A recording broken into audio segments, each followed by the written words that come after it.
Chapter 11. "What do you think the kids are up to?" Trisha asked, watching the small group huddled around one of the gravestones. "What makes you think they're up to anything?" Ariel asked, with a surprised look. "Because they look just like we did when you found a new animal you wanted to sneak into the house, or the numerous times we tried to hide me there," Trisha replied, dryly. "The boys are still that way," Morah chuckled as she watched the group of children animatedly talking to each other. "I can't tell you how many times they plotted and planned, thinking I had no clue that they were about to get into mischief." "Right now it looks like they are plotting again," Ariel replied, with a nod toward the men as they were bearing down on Paul and Morah. "Oh my, not again," Morah observed with a sigh. "I swear your dad is going to take every one of those boys out into the forest again." Trisha and Ariel chuckled. They watched while Morah took off down the stairs and across the bridge where Paul and their young daughter were playing. Morah had climbed one of the small trees that Kara had designed for the kids to climb and play on. At the top was a treehouse. Morah was peeking out of one of the windows. Unfortunately, her older brothers had noticed her up in the tree. "What's going on?" Melina asked, walking down the stairs to stand next to Trisha and Ariel. "The guys are having another big brother meltdown," Trisha replied, with an amused shrug. Melina smiled. "Cree and Kalo do that all the time with Hope. If she sneezes, they go crazy," she laughed. "You should have seen them the first time she had a stomachache and threw up. They were both in panic mode." "Well, the guys are living in it right now, and Morah isn't even theirs," Trisha said in exasperation, when she saw the men surround the tree. "For crying out loud, Keelan isn't even that overly protective of Balin. At least not anymore." "Creon was that way about the girls," Carmen said, walking up from behind them. "How did you keep her from going crazy like the others?" Ariel asked curiously. Carmen shrugged. "You have to remember, Creon is the youngest. He remembers what it was like to have all of his big brothers hovering over him. That, and I swore I'd help Paul kick his ass if he tried to intervene," she added with a grin. "What did he say to that?" Melina asked in surprise. Carmen's eyes glittered with mirth. "Only if I promised," she replied with a wicked smile. "Oh," Melina exclaimed with a blush. "Melina, Hope is leaking again," Cree's frantic voice called from the top of the stairs. Melina released a sigh and shook her head. "Cree, I told you that she doesn't leak. It is called drooling," she started to say, before she grimaced. "No, I'm sure this is called leaking," Kalo stated, looking as green in the face as the watery poop running down Hope's legs and covering Cree's hands. Yes, I think this time it does qualify as leaking," Melina replied, with a wiggle of her nose. "The joys of teething." "Good luck," Ariel called out with a sympathetic smile to Melina. Zohar glanced over the array of bouncing buckets. He bit his lip as he watched Amber and Jade move from one to the next, opening the top and whispering to the creatures inside. They were running out of time. Tomorrow was the great festival. "What's the matter, Zohar?" Rome asked. Zohar looked at the young seraphim. The faint spots along his forehead and running down his neck were growing slightly darker. His curious, bright blue eyes were a startling difference compared to the gold eyes of the Valdier. Only Phoenix had eyes that were different. Instead of gold, like the rest of them, her eyes changed colors with her moods. "I talked to my daddy last night," Zohar admitted. "Oh, I just wrestled with mines. I likes wrestling. My mommy keeps telling my daddy that we're gonna get hurt and that he better not makes me cry or break nothings, or she's going to wrestles too. Every time she says that, Daddy grins and they starts kissing and hugging and making weird noises. I thinks that's why I got baby sisters now," Rome said, with a wrinkle of his nose in disgust. "I's never going to kiss as a girl. Girls is yucky. Both boys turned when they heard the sound of a snort behind them. Spring was glaring at Rome. Within seconds, she tossed her head and shifted into a small white dragon. Her dragon scratched at the ground before turning and walking away. "What's wrongs with Spring?" Rome asked in confusion. "I don't knows. Maybe her dragon's mad because it can't digs no tunnels down here," Zohar said, lifting his shoulders up. "Oh," Rome muttered, still staring after Spring before he turned his attention back to Zohar. "So's, what did you and your daddy talks about?" "The queens," Zohar admitted. "I's needs to talks to everyone." Rome's face lit up. "I's can gets them," he said. "I's learned a new trick. Mommy and Auntie Tina use it alls the times to calls the guys." Turning, Zohar watched as Rome stuck his small fingers into his mouth and blew.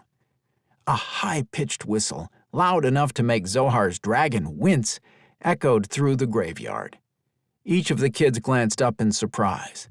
Even Spring stopped and looked around in curiosity. Zohar watched Rome wave for them to come over. The small group quickly converged on Rome, Amber, Jade, him, and the array of bouncing buckets that were hidden behind the headstone. Rome turned and grinned at him. "See? It works," Rome proudly declared with a lift of his chin. "I's a leader, too." Zohar nodded, suddenly realizing that Rome was right. His gaze moved to where Alice stood staring at him with bright, curious eyes. Even though they were still babies at that moment, a deep instinct rose up that told him this was an important moment, that he needed to understand something. "You, Rome, and Alice are leaders and friends," Phoenix whispered, in a voice suddenly much older than her age. "You are the next generation, and must always remember that together you can do anything." Zohar swallowed when Rome and Alice nodded. "What are you, Phoenix?" Zohar suddenly asked, looking into Phoenix's eyes that were swirling with a strange color. He swore that he could see the stars in them, like the ones in the night sky when he and his mommy and daddy went outside to look at them. "How do you know so much?" Phoenix's smile turned sad. "I's different. I can't tells anyone yet what I's am, but I's different," she finished in a quiet tone before she blinked and her eyes turned a soft, warm brown. "What do you want to tell us?" she asked, her voice once again sounding young. "I's talked to my daddy last night," Zohar admitted. "What did he say? Did he admit that the twin dragons and our daddies are going to fight the queen?" Balin asked eagerly. Zohar shook his head. "No. He told me that Uncle Traylon was workings on the queens and her minions," he said.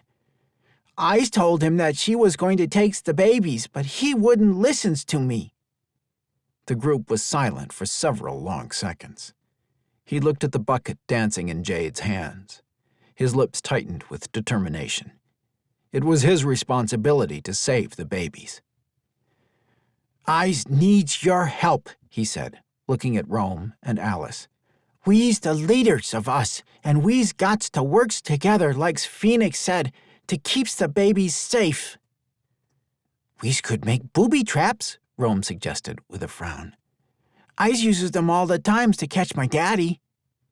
"I's can help too," Alice said, stepping forward. "I's powerful like my mommy and daddy. I's can protect the babies like Sally protected Jack." "We's got our army," Jade and Amber said, holding up the buckets. "They's good at fighting."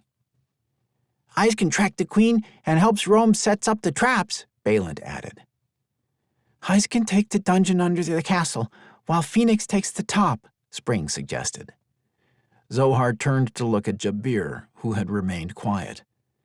The small, chubby dragonling looked at the others with an uncertain expression. Jabir frowned and reached into his pocket to pull out a small fluffy creature that unrolled and stretched before blinking sleepily. "Eyes can talks to my furry friends," Jabir said, looking up. "They will helps us." "What cans they do?" Rome asked with a skeptical expression at the tiny, dark green and red furry creature. "It doesn't looks like it can fights much." A wicked grin curved Jabir's lips. "This is a tickle bug," he said, lifting it up and holding it toward Rome. "Get him," Jabir whispered to the small creature before making a series of low clicks and humming sounds. Zohar's eyes weren't the only ones that widened when a set of coppery wings unfolded from the creature and it shot out of Jabir's palm toward Rome. The small tiger cub hissed in fear before he froze when the creature coming toward him suddenly broke apart into thousands of smaller specks of flying fur. A low snarl escaped him before he crumbled to the ground, writhing in laughter as the tiny bugs swarmed over his skin like feathers. Goosebumps rose over his skin, and he twisted and turned, trying to get away from them. "They's going down my pants," he gasped. "Oh, they's in my ears, too. Makes them stop," Rome giggled, rolling and grabbing at his pants while trying to rub his ears. "Makes them stops." Jabir grinned and opened his mouth. He made another series of clicks with his tongue and held out his hand. Almost immediately, the swarm rose and merged back into a single form. It flew the small distance between them and landed back in Jabir's hand. He whispered to the creature as it settled back down and stroked it before cuddling it to his chest. "Aw, you should have left them," Spring complained. "I was having funs watching Rome. He was rolling on the ground like a fluffy kitty." "I's not a fluffy kitty," Rome snapped, rising to his feet. "I's a tiger." "Well, yous looked like a kitty to me," Spring retorted with a lift of her shoulders. "I's show you what's a kitty I's am," Rome started to say, taking a step closer. Spring snarled at him and shifted back into her dragon and flicked her tail in warning. Zohar quickly turned his attention back to Jabir. They had more of an army now. "Rome, you and Balin starts making your booby traps. Please," Zohar ordered. "Jabir, you, Spring, and Phoenix tries to get some of your animals. Jade and Amber, you and I will get our minions ready." "What's about me? What should I do?" Alice asked. "We's going to need you to make some traps too," Zohar said, turning to look at Alice. "Some's big traps for the monsters." "When do you think's the Queen's coming, Zohar?" Rome asked, distracted from attacking Spring. "Tonight," Zohar replied in a grave tone. "I's heard my daddy tells my mommy that the Queen's coming tonight. He says that they were goings to comes down to see her." "Then we's better be ready," Alice said with a wave of her hand. Once again, she was dressed in the knee-length brown boots, brown pants, dark green top with matching cape, and the bow and arrow of the huntress. "I's ready to fight for the babies." "Dragonlings," Zohar started to say, before he paused and looked at Rome and Alice. "Valdier, Seraphim, and Curazin.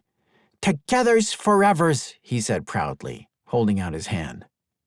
One by one, each of the younglings placed their hand on top of his like they had seen their fathers do before. It had been during some of their games, but he remembered that it seemed to make them stronger.